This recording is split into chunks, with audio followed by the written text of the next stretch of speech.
You're listening to the Access Success Podcast, produced by Access U, a division of Access Advertising and Public Relations. Hey, let's do something big. I'm your host, Rachel Schneider. Welcome to the Access Success Podcast, where we highlight important topics focused on education in every form it takes. Today, we're talking to a well-known local organization right here in Roanoke that is giving back to the community, especially the next generation. The nonprofit organization, the Humble Hustle Company, began in 2015 as a way to provide resources and programs in an innovative and creative way to the community. Here to tell us more about how they've grown since then and how you can get involved, please welcome the Humble Hustle founder and executive director, Xavier Tramaine Duckett, and the director of operations, Myleah Akers, to the show. Hey, guys. Thank you. Yeah, great to have you. Absolutely. So, Xavier, first question to you. What was your initial vision for Humble Hustle when you first started? That question is pretty dynamic. I can't say that there was an initial vision as far as like how big we are now. I knew that there was a way that we could, I could get people engaged to do community development, build community, things of that sort. But I think the vision in that moment of where I was just to do something different. And that's always kind of been my vision for anything that's created or anything that I kind of put my hands on. It's just to do something different, to be innovative and creative. And those two words are embedded in the language that we use. The foundation of everything that we do is giving. So I think that was a major part of it as well, is like, how do I give in the most innovative and creative way? I don't want to just give by doing food drives and things like that. I want to give in a way that doesn't feel like it's boring. I want to give in a way that is impactful and it's fun.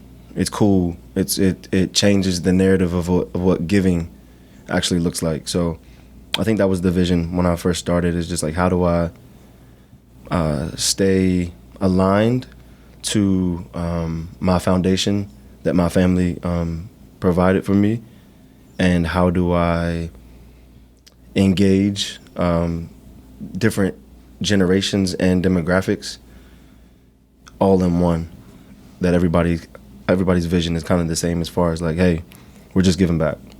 And where did your passion for giving and service come from? I mean, why start a nonprofit? Yeah, that's always a question people ask. If anybody is like, hey, I want to start a nonprofit, the first thing I'm asking them is like, why? Right? It's like, what is your reason? What is your why? Because it's not for the faint of heart. I'm not saying don't do it, right? There's plenty of benefits from it, but it's all going to come from heart. So I would say the foundation of my giving is my family. I come from a very, very giving family, very well-known family in the community on both sides. And it's just what we did. It's just what I saw my grandmother do. It's what I saw my grandfather do. It's what I saw my aunts and uncles do. It wasn't a thing of forced. It was very much like, this is just what we do.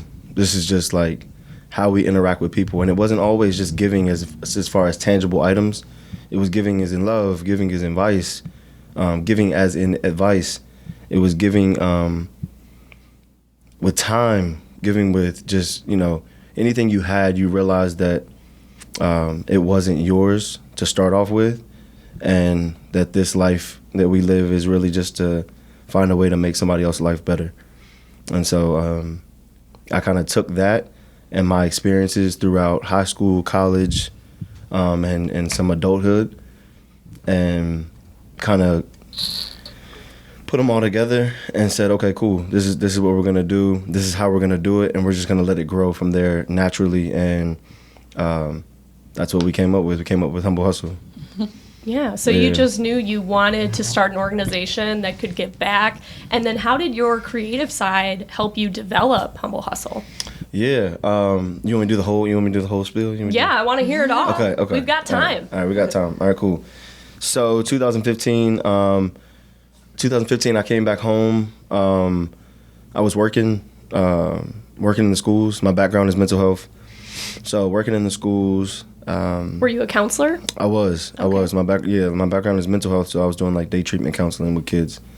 I still do that in some capacity, but I was doing counseling with the kids, working just the regular, hey, I moved back home type of thing. And I felt like there was more, right? Like the question you asked me earlier was like, okay, there's more to this. There's more that can be done for these kids. And if the first thing started off with like a coat drive, it was called 300 Coats in 30 Days. And we rocked that, and I filled my whole house up with like old coats. It was crazy. We donated probably like 700 coats. Oh, wow. And it was like all old and like used coats. But we gave those out to the community. It was cool. And then I think we did it again. And then I kind of fine-tuned it up and was like, hey, let's do a back-to-school drive. Some of my friends and partners was like, let's do a back-to-school drive. We did that, rocked that, and then that's when programs started to start. As I was a counselor in the school, one of the girls, Tariana, she was doing like backflips, and that's when like Gabby Douglas and Simone Biles was at like their peak. Oh, right, yeah. So everything for that was focused in that niche. And so I asked one of the girls, Tariana, I was like, hey, like, do you do gymnastics or anything like that? And she said, no. I said, hey, if we were to get you a scholarship, would your mom allow you to go? She said, I don't know. And then we ended up raising the money.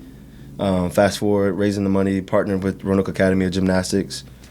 Big shout out to them. Raised the money, and we ended up giving from that time on to about 11 scholarships to young girls to do gymnastics. And to keep that program together, we called it Pretty Humble. So I wanted to figure out how we can keep these girls together without just, hey, here's a scholarship, we'll never see you again. Mm-hmm. So that launched Pretty Humble. And during that same time, in 2017, is when we started Humble Hikes. And so Humble Hikes is a program where we're like taking kids outdoors.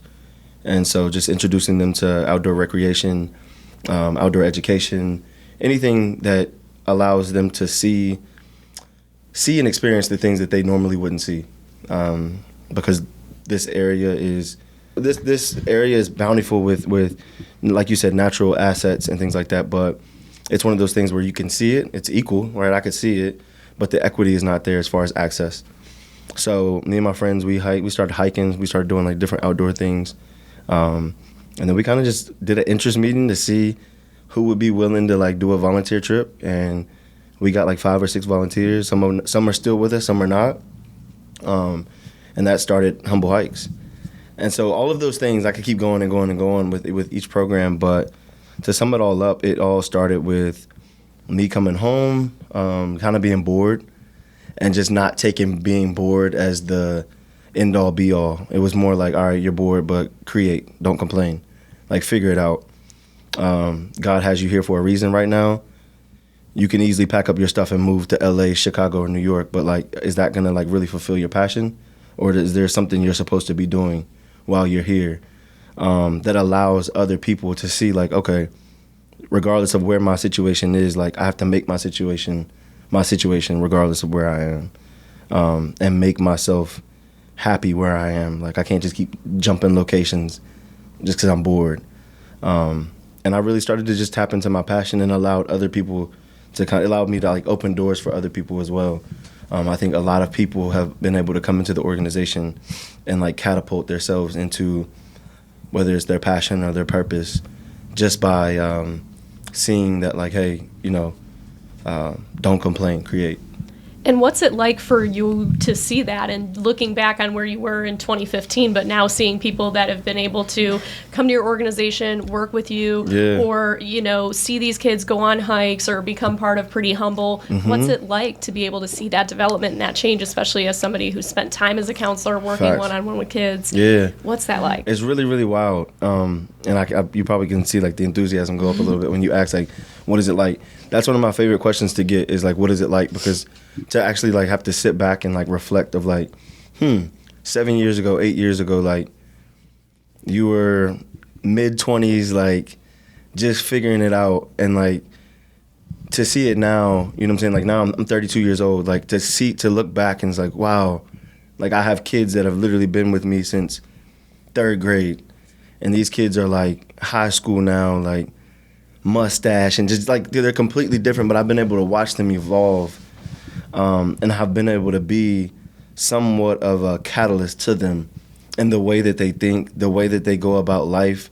And I know that, another 7 years from now, 8 years, maybe 10, like my name and our volunteers' name and our staff's name and the people that we brought along this journey is going to be in their vocabulary when somebody asks them, like, what made you choose this, or how did you get through this circumstance?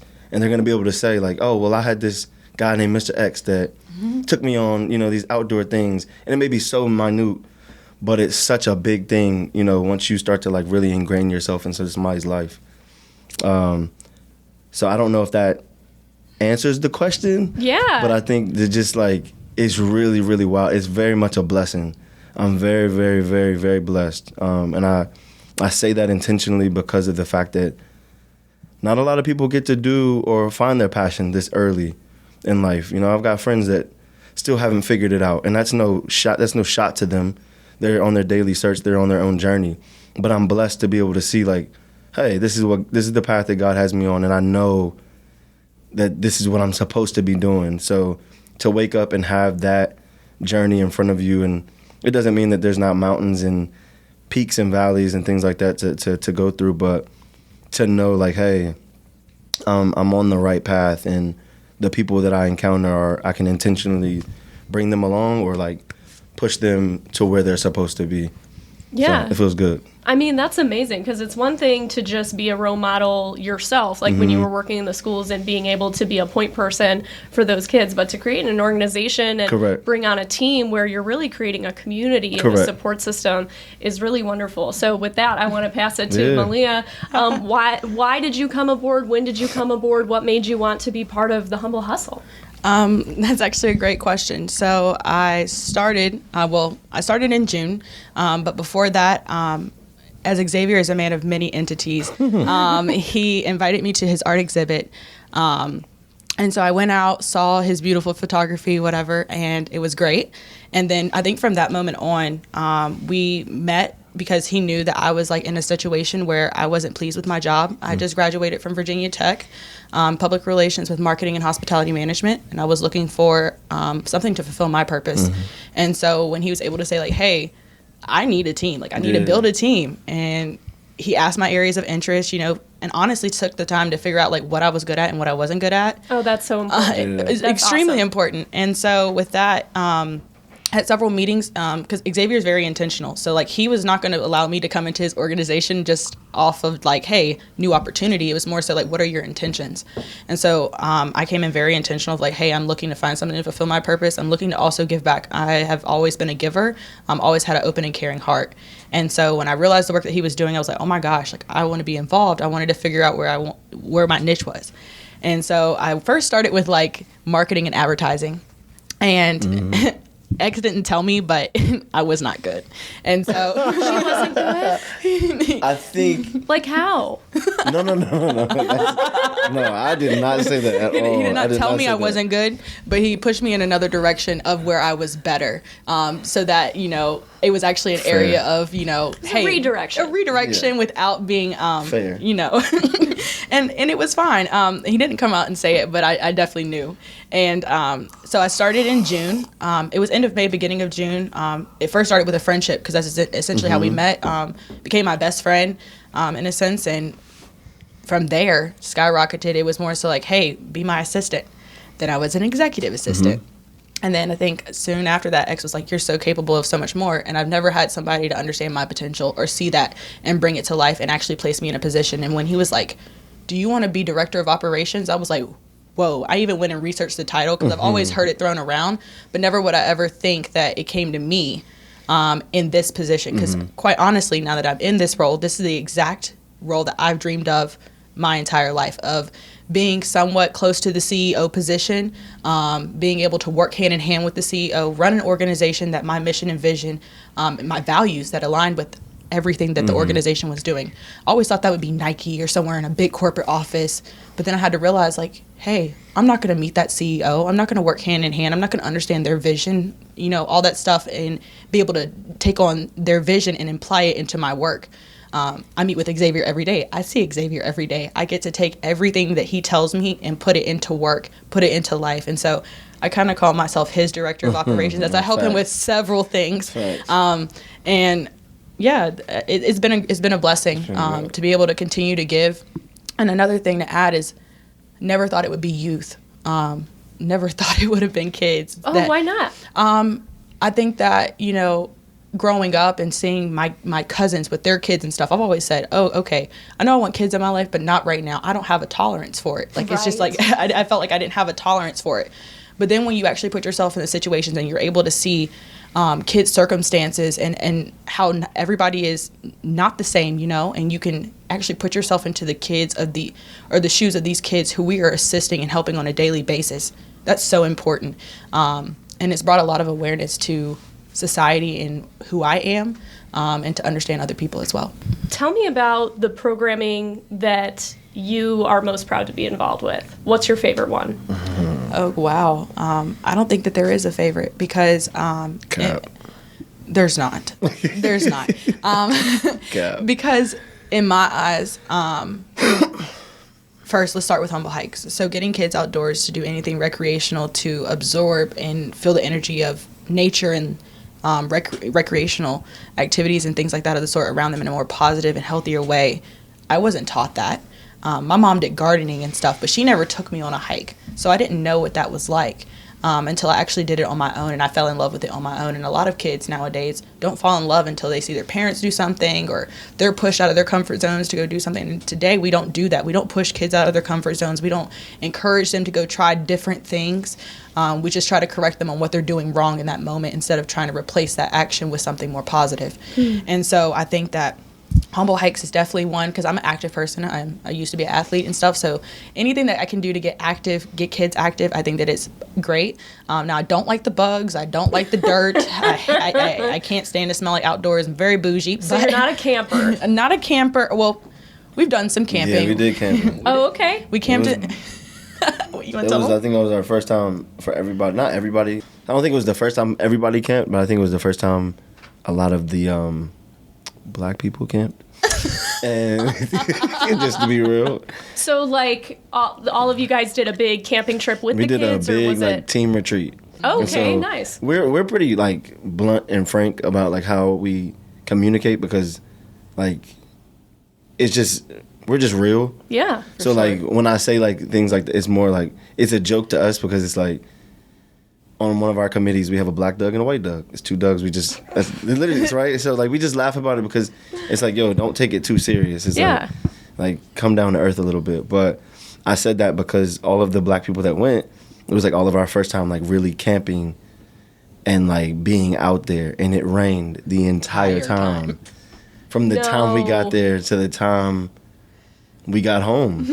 I swear. Yeah. And it was the most, I felt like Tarzan. We did zip lining and stuff. I was zip lining through the rain. I felt like I was swinging tree to tree. It was wild. It was a great experience. I mean, it was great. It definitely, I was looking forward to it because I knew there was going to be rain and stuff. And I knew that was going to push me out of my comfort zone to really deal. When I felt myself getting the most irritable, it was hey, check yourself for a second. Those kinds of things. But not to mention, Black Doug did pack up his stuff at 3 a.m. and left. Yes. Because it got so wet. Shout out to Doug. Shout out to Doug. Doug had to get out of there. He had to get out of there. He had to skedaddle. But the other people that came, some of our other committee members that, again, they do this. This is second nature to them. They've been doing this since a kid. Mm-hmm. These are things that we're just getting introduced to and we're introducing other kids to. So it's just funny because it's you would think as adults that it's okay, but that camping trip definitely skewed my vision of camping. I'm supposed to go camping again this weekend. Are you looking forward to it? I'm very much looking forward to it. We're taking 6 kids. Oh, wow. Okay, so... so it's supposed to be, we call it not your average camping trip. And I just pray it doesn't rain. Yeah, we'll pray for good weather for you. Yes, we need it. We need it. Yeah, so I guess feeding off of that, like Humble Hikes holds a special place in my heart. I just don't like the nitty gritty. If I will get out there and do it. I love having a good time doing it, but I can't do it for too long, if that makes sense. Like Totally. a day and overnight, that's all you got out of me. 2-3 days, I think not. No, I'm a day hiker. I never went camping as a kid. We just didn't do it. Like, my family didn't do it. And so now moving here, I found out that that's a thing. And, like, you go in the mountains, you hike to your campsite, and you make a camp. I'm like, I'll just go and hike back down, and maybe if there's, like, a nice RV or... For sure. I'll go glamping. That's what I prefer. But, I'm kind of getting into it. You're getting into it now. It's bringing out the nature boy in me, like the little kid. When I tell you, just being able to explore and like, he likes to go out because this is new. So like he's like, I got to go get all the supplies. Like I need to go get my button-down pants that I can rip off, and I need my big boots. Yes. Okay. So I looked the part, probably a little too much. So we're going. So we do like the shopping spree before going camping. Absolutely, we're gonna make it a thing. Nice. We're gonna make it a thing. Like everything that I saw in like these outdoor magazines, I had to have.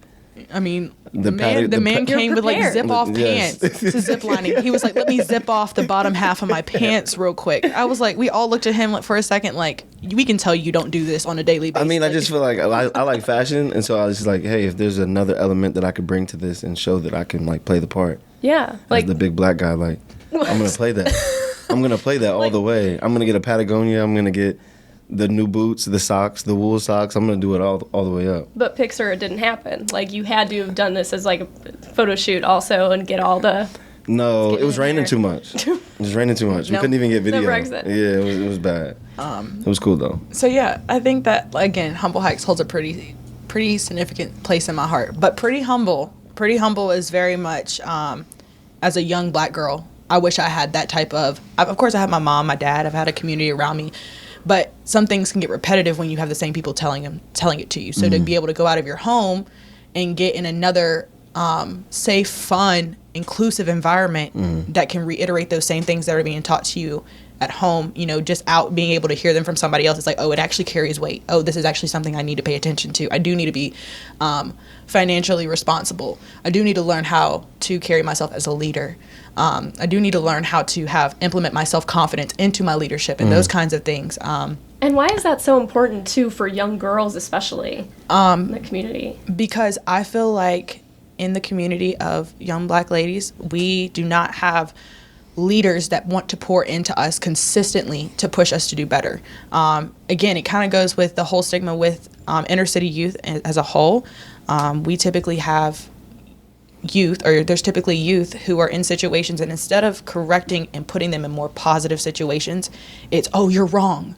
This is wrong, and this is why it's wrong, but I don't have anything to fix it for you. You're just going to stick here, sit in your own misery, and figure it out.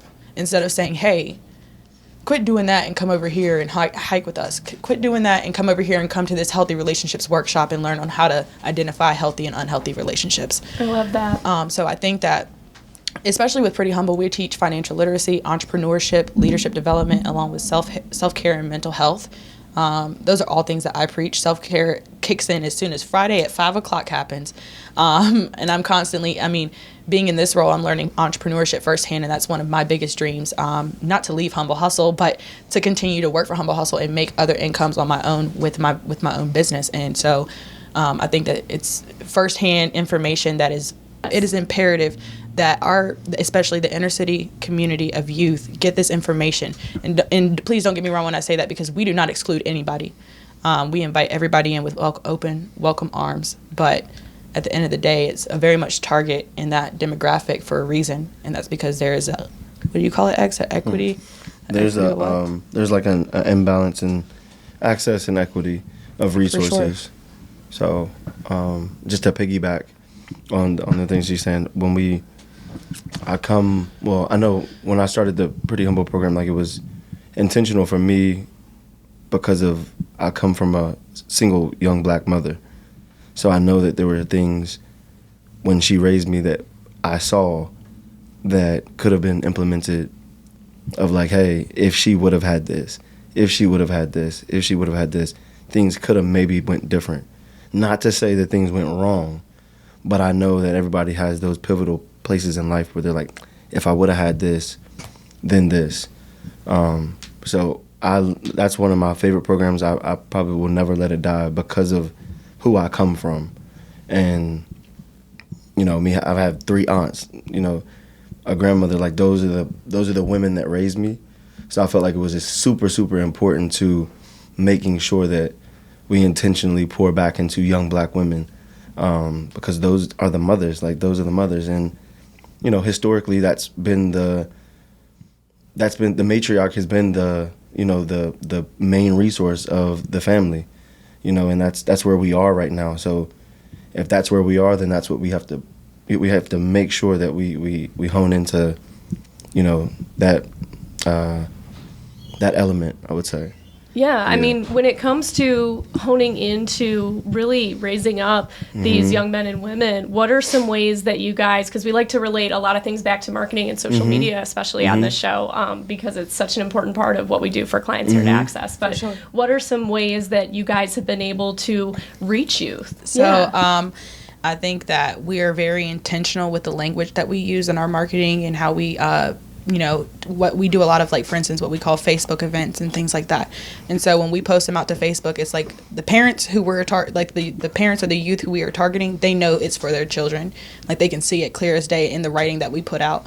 But I'll let Xavier take this one because he's definitely a man of many entities. So we piggyback off of his other journeys. I think everything she said was you know, spot on. I think there's different levels, different ways of word of mouth, you know, but there's also there's a relationship and there's an authenticity that cannot be found in stores. Kids, I always say kids are like animals. Like, they can sniff it out like a bloodhound, and they know what's real and they know what's fake.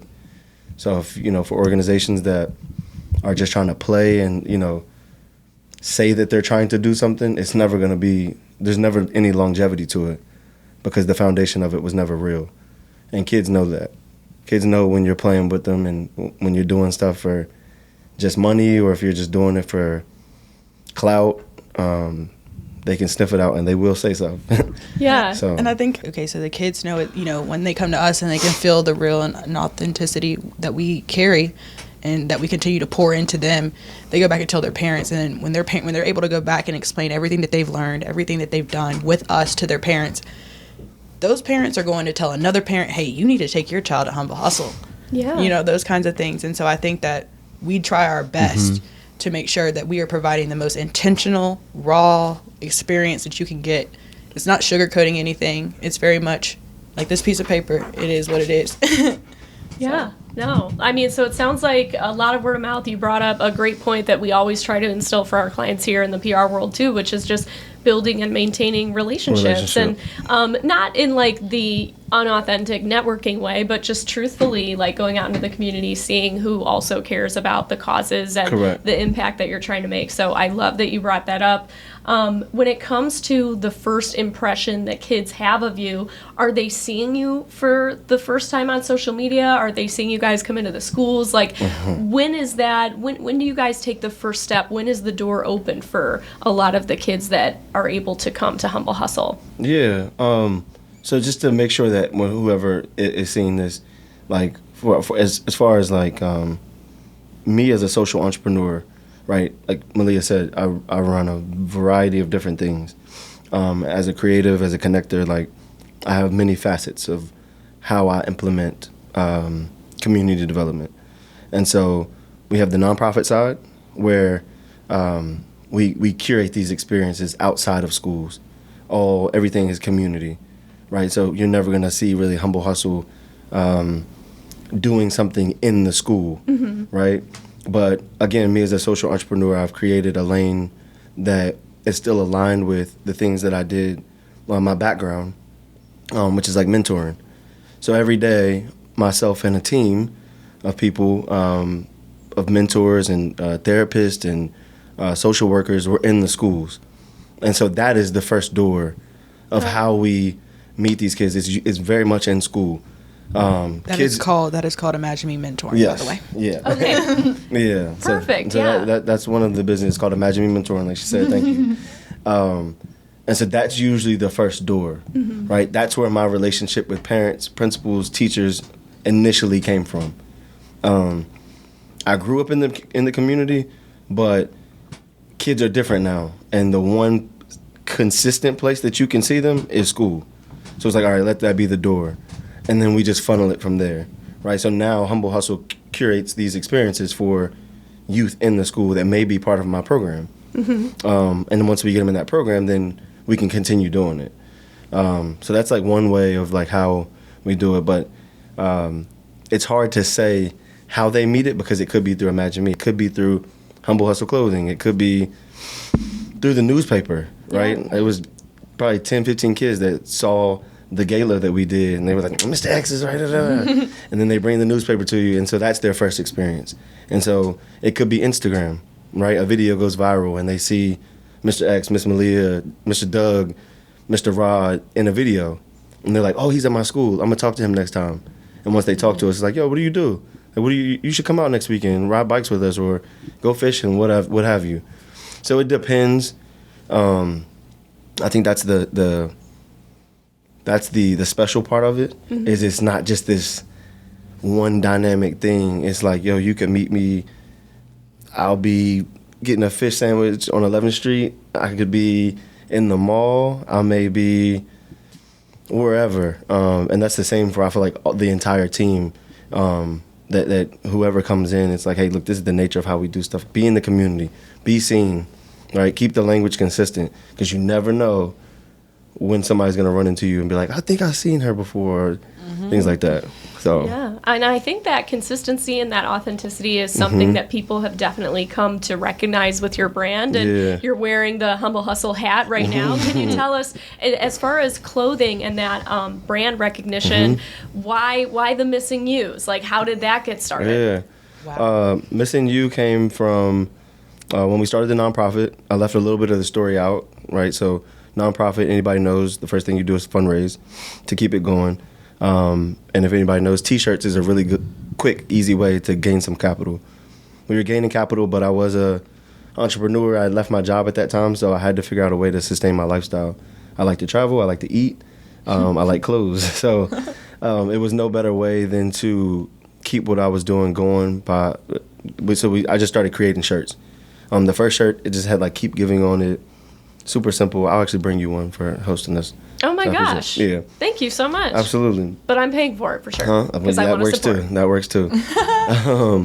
But the first shirt we did was "Keep Giving," and then I added like a crest on it, and then I added some words on it, and then it just we started getting invited to festivals and different events, and I was like, okay, I could probably make this a business and keep what I'm doing going versus having to run a nonprofit and work at UPS at night, or run a nonprofit and Airbnb my house out. Like, there's ways I can do this and just like multiply what I was doing, because naturally I just know how to like get to it. Like, I know how to hustle. Like, I know how to make things happen. And so that's what it was. And when I created the clothing line, I wanted it to be in line with the nonprofit, but still have its own identity. And our team, it was just like, hey, if you take the you out and you fortify your hustle spirit, then that's how you maintain your hustle spirit and humble mentality. And we were like, wait, what? And it was just like, okay, take the you out. Oh, take the you out. Take yourself out of the equation, right? So that's where the you is displaced. Right. Yeah. Take the you out. Take yourself out of the equation. And that's how it stays in line with, hey, it's a clothing line. It's a for-profit. It is meant to make money, but we donate money back to the nonprofit, right? It's not about us. When you talk about the clothing line, people identify with it because they're like, hey, like, this is not just your regular clothing line. Like, look what they're attached to. So that's where the take the you out, or that's where you see the Missing You's from. So it's very much, it's its own identity, it's its own brand, but it's very much like deeply, deeply embedded with community and there's never a time you're going to see the nonprofit without the clothing line, and you probably won't see the clothing line without the nonprofit. And let me tell you, that's the smoothest. That's the smoothest business mechanism right there as a whole that I've seen. When I saw that, I was like, wow. This is a genius. Right, because people are always going to ask, hey, what's up with that? And then the way that, like, you know, if it's like, hey, if you don't want to donate to the nonprofit, buy this T-shirt for sure. Right. You know? Yeah. What's been the biggest challenge that you've faced as an organization, and how have you grown to overcome that? That question is like multifaceted, very, very multidimensional. Because I can speak internally and give you all the ups and downs internally, and I can speak externally as well. I can speak as the CEO. The things that have challenged me as an owner, as an exec, is definitely completely different than anybody that's just on a committee. Yeah. So I can only speak for myself, right? Of course. I think, like, Roanoke is one of those places that has not seen a lot of young individuals, and I say do it, because I don't think we're at the pinnacle of where we can be, but I think for where we are right now, I don't think Roanoke has seen a lot of young people do it. I can name on my hands how many people I saw do it when and it was mostly sports. I've never seen a 27-year-old young black man, like, owning a business. I never once saw it. The only business that I thought was owned was, like, my grandfather, and that was just, I thought the business was literally hustle, because we would just pack up stuff and go to the flea market. That was the way to make money. But I never saw anybody make money except for, like, sports. So I say all that to say, like, getting trust in the community to say, like, hey, this is not a project, but this is this guy. Like, he's fully invested. That took easy 7 years, like every bit of 7 years. I would honestly say the gala was the time. The gala in 2022 was the time when people really believed, like, oh, they're legit. Like, it's been that long of gaining people's trust and, like, just pulling them in and being consistent, not stopping, failure after failure after failure after failure. Not to say those things are not going to keep happening, right? It's business. It's going to continue happening. But that's probably been one of the biggest things, is, like, getting the community to be so bought in, because you can't do anything without the community. And especially when you're doing it for the community, you have to have the community's buy-in. So that, just, like, rewriting the narrative of what someone is actually able to do. This is a very small city. Everybody knows everybody, especially when you're from the community, you play sports in the community. They just think, and I don't want to, like, say what they think, but from my standpoint, it was like, everything is sports here, right? It's sports, and then it's something else. It's not like, let's groom him to be the best businessman. It's like, sports, if that doesn't work, then. For sure. And that's what it was for me. It was all the way sports, right? Went to college for sports, D1 scholarship, all that. And then it was like, that failed. What's the backup plan? So then you got to start all over. It's almost like starting at Biddy League again, and proving that you're the best running back in Biddy League, and then proving it in middle school, and then proving it in high school. So that's what I felt like my journey has been since 25, is just, like, proving. And that's such a huge transition, and not enough people talk about that, is when you have these young, amazingly talented athletes, you know, the world of athletics gets smaller and smaller and smaller Correct. as you get older, and then making that transition, I mean, that athletics becomes your identity, you know, if you're an athlete. Correct. And then so making that transition can be so hard. And Myleah, you talked about young black women in the community being able to have resources and have a community. What's it like, X, to be able to be a role model for that representation, being a young black CEO in your hometown? Yeah. Again, I'll probably, my tone is going to switch, because it's one of those things where it's a mighty responsibility. It's a heavy responsibility. My mom always talks to me. She's like, heavy is the head that wears the crown. Like, to whom much is given, much is tested. Like, this is the things that you ask for. And I mean, I honestly just did a cool video just talking about, hey, like, I bring spirit back into everything, not so much religion, but just my foundation is very much spiritual. So it's just one of those things that you ask God for, fruit, and you never know. You may want a watermelon, but he's going to give you strawberries. Like, you just don't know the way it's going to turn out. And I asked for this very much all the time. I asked for these responsibilities. I asked for this platform. I asked for this tested mentality all of the time. I thought it was going to come through sports. I just knew I was going to the league. Just knew it. Just knew it without a shadow of doubt. I knew I was going to the league. That quickly pivoted.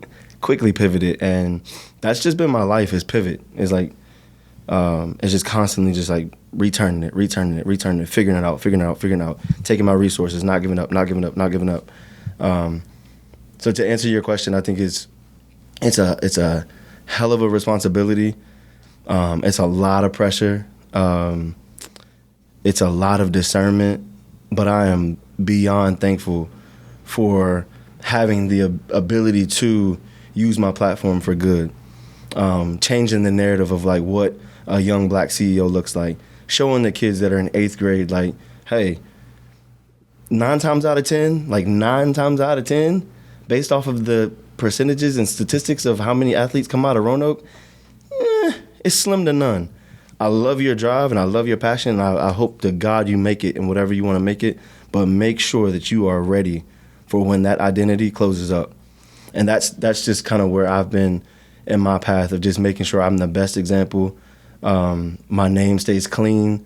I make the right decisions as much as possible. I'm still young. I'm 32, but I'm still in that point where it's like I'm still learning. But I definitely am ever so grateful for my foundation, the things my grandmother has taught me, the things my family has like instilled in me, and just being able to bring kids in.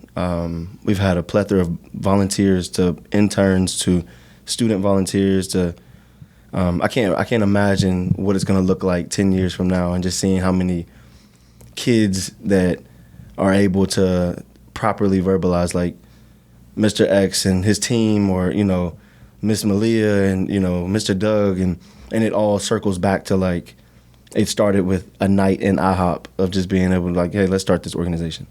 Wow. So I don't know if that answers the question, but it's very much it's a hell of a responsibility, and it's very emotional, and it's very draining, and it's very tiresome, but it's very fulfilling. It's very passionate. It's very loving. It's very energetic and creative and innovative. So I love what I do. It's hard, but it's definitely one of those things where I'm walking, I don't know how to say it, to close everything up. But it's not me that's doing it. Like, I'm constantly learning. Like, it's not me that's doing this.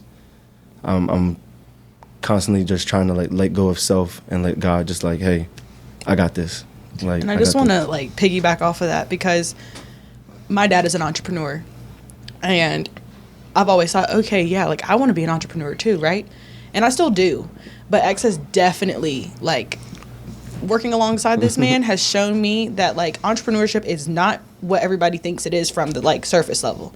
Like, watch this man cry. I've watched this man throw a fit. I've seen him get frustrated. I mean, I've seen, throw a whole hissy fit like a 2-year-old. Like, I mean, upset. So, I mean, I've seen it like show on your face and what it can do to you. And I'm like, hey, wait a minute. I know I want entrepreneurship, but I don't think I wanted it as soon as I know I have a lot of self-growth to do before it's time for me to start my own business. Because if I start it now, it's going down the hole. So that's just, I mean, he's a great mentor. He's great to see somebody else do it, because it gives you hope, right? Like, seeing X do this, it's like, okay, like, I can do this too. But it's going to take me some work. It's going to take me some self-growth a little bit to get there before I do it. I'm only 22. So to see somebody at 32, like, it gives me hope, but also gives me guidance of like, hey, you don't need to rush it, because it's going to come to you when it comes to you. Just be patient and stay in the work right now and get your head in it. Learn the ins and outs, because he's here to like, he coaches everybody, anybody that asks for it at least. And so think he's a great mentor. I appreciate it. I think he represents the Black entrepreneurship, especially like you said, for giving young Black men like role model. Does it excellently. Like they definitely. We're down at the collective all the time. They walk by. Anybody see Mr. X? We're Mr. X. Mr. X, and it's always a good time. So, yeah. I appreciate that.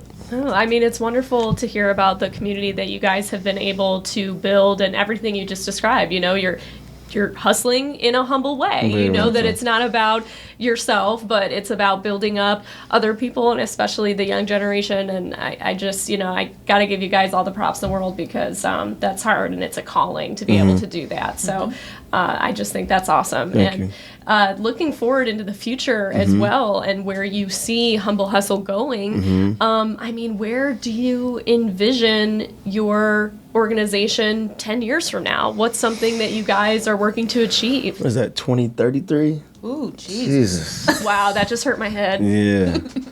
I used to get really scared when people would ask me this. Probably 5 years ago, I would get like super scared. Like, I don't know, am I supposed to know this? Right? Because people ask, like, well, what do you see your organization from 5 years from now and 10 years from now? And I think it used to be a thing where I didn't know because you still have steps. It's like almost like going to the top of the steps. You can't really see to the other side of the corner until you get to a certain point on the steps. And so that's just where I was. Now I'm kind of on that third quarter step where I can kind of, glance over and see, okay, there's a hallway over there. There's a bathroom there. And I think that's where we are. I can't say right now perfectly clear, oh, we're going to have chapters in Alexandria, Norfolk, whatever. But I can say I can see fairly clear of like, I know expanding is a thing. So we like our programs are tried and true. Our system is pretty cool. And I think branching out is going to be a thing. Yeah. Because this is still a thing that other cities like Roanoke still need. Whether it's Lynchburg, whether it's Petersburg, what have you. It's been at this point where so many people are like, how did you do this? Why? Where? When? What? I know that that's going to be in the near future. Event-wise, I think that, not even I think, we will become like premier like organization for innovative like events. And I think that's where our sustainability is going to come from. Not from just applying to a bunch of grants, and to be bided by, reporting and things like that. Like, we want to have fun events and show people, hey, we can raise this money, turn it right back into the program, and let people see like the fruits of our labor. So, I see expanding for sure. I see a lot of like college graduates coming into our organization as I look at Jess and just be able to see like, hey, look, we've already gotten relationships with like universities and things like that to be able to say, hey, the next chapter of your life should be with us because we can teach you at least the foundation before you jump to that next career.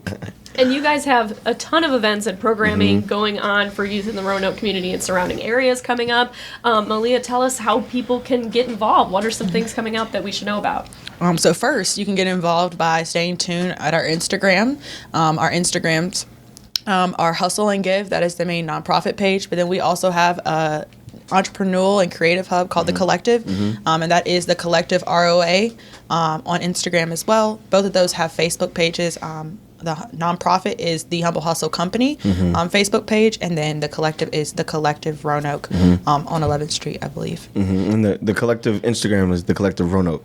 Did I say ROA? Yeah. I'm sorry. I'm just gonna add the NOKE to the end. That's it. The Collective Roanoke on Instagram. Yep. And you can stay involved by seeing everything that we post. There's always links in quote unquote the bio, or you can we'll have the link attached in our caption somewhere, so you can always register. Stay tuned there.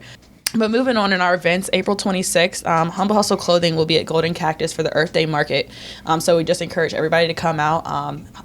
Thank you. Shout out Golden Cactus. They are giving us at least some of their proceeds from that day. So come out, have a beer, socialize, get you some food. We're going to have a great time that day. Get you some Humble Hustle merch, too. And then on June 10th, we'll be having the Ignite Your Purpose Conference, all-girls conference at Hollins. Shout out to Hollins University for allowing us their space. And we'll be having several workshops for girls to choose from. The enrollment and admission process is open. It's free to register right now. And we'll have several workshops as everything from college readiness, mental health, social media. Oh, so cool.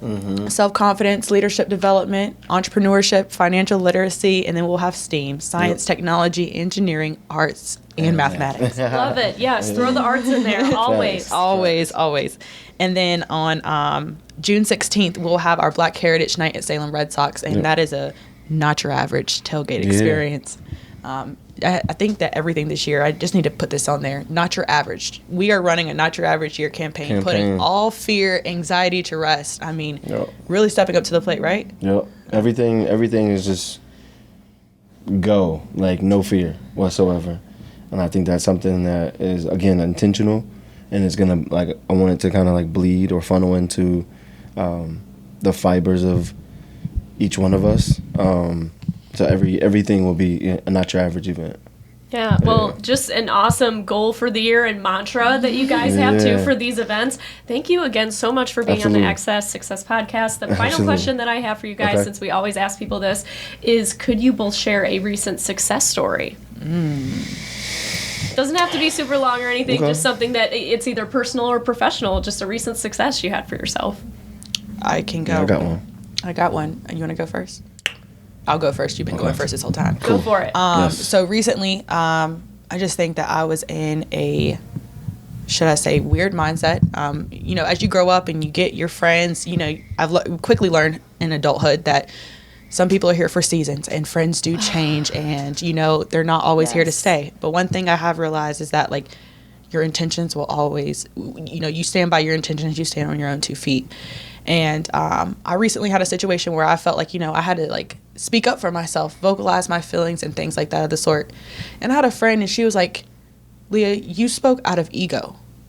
And I was like, wait a minute, what?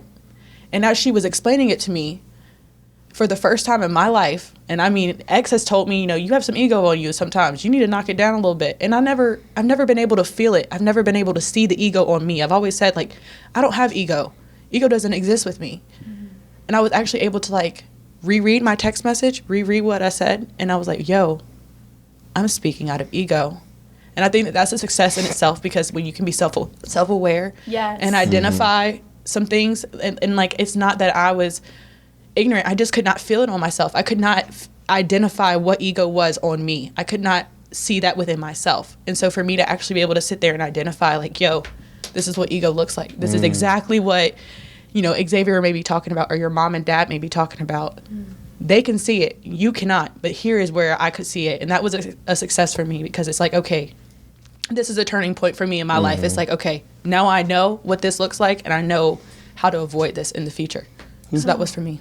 Well, congratulations. I mean, Oh, that's so true. And just that having that self-actualization, self-awareness, it all goes back to why you started this in the first place, in that mental health aspect. It's, wow, it hits you like a ton of bricks, and you're like, oh, wow, now I know this about myself. And, for sure.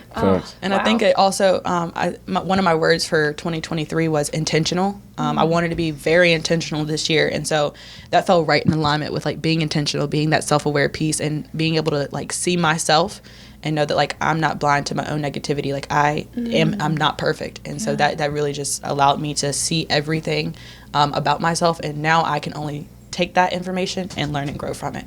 So a better Myleah is coming soon. X, what is your recent win, your recent success? Mine is, I've got a new puppy. And he now sits on command. He eats on command. He shakes on command. Yes. And how real is this? It's very real. It's very real. And what's the puppy's name again? His name is 7. That's my favorite number. I've got it ingrained on me several places. It means it's a lot personally. It's a lot professionally. It's a lot. That number's been through and through my life in so many different ways. But that's my small success. I could go on and on about successes, but I'm not gonna sit here and just like brag about them. But my small success that I'm pretty happy about is like, hey, consistency has allowed my little 4-month-old fur child to sit and speak, and he shakes. And then the big win is like when he goes to use the bathroom, like he'll go outside, Oh, that's a and he comes win. right back inside, no leash. And that's like a win for me because where I live downtown, there's a lot of cars, and it's a small sector of grass that he just like goes boom, and he knows like, all right, I gotta get back inside. What kind of So it's dog been is good. he? He is a mini golden doodle, super cute. He came in I grew up with dogs all my life. I was just reflecting this weekend. There's never been a time where I haven't had a dog in my life since I was like 4. Yeah. Lost some died, whatever. But he came in a time where I definitely needed that emotional support, whether with things that were going on personally, like whatever, right? But like just knowing. Yeah, he came in at like the perfect time. Like who saved who, right? He definitely got me. He definitely saved me. He definitely saved me, and he's just like me, ball of energy, very fun, energetic, playful, a little crazy at sometimes. Like Just like X. He heard that. He said little crazy, just like X. I mean, he walks in the office, and I mean, oh, Yeah, that's X all the way. yeah. He's a fun piece of a fun addition to this next chapter of life for me. So that's my little success. Yeah. Oh, I love that. Congratulations. Yeah, and yeah, what a fun addition to the office then, Absolutely. right? When Yeah, it raised yeah. at 7. Oh, it's so cute. Yeah. Well, it was so great having you guys on today. Thank you again so much for coming in. Absolutely. thank you Thank for you all having so us. much. Thank Yeah. you so Thank much. you. And for everybody watching or listening, head online, find out more information about Humble Hustle and how you can get involved. Thank you so much for listening and watching. We'll see you next time. Thanks for listening to the Access Success Podcast, produced by Access U, a division of Access Advertising and Public Relations. Find us on LinkedIn, Facebook, and Instagram to keep up with what the world of education needs to hear, at Access U Agency, and connect with us at accessu.com. Let's do something big.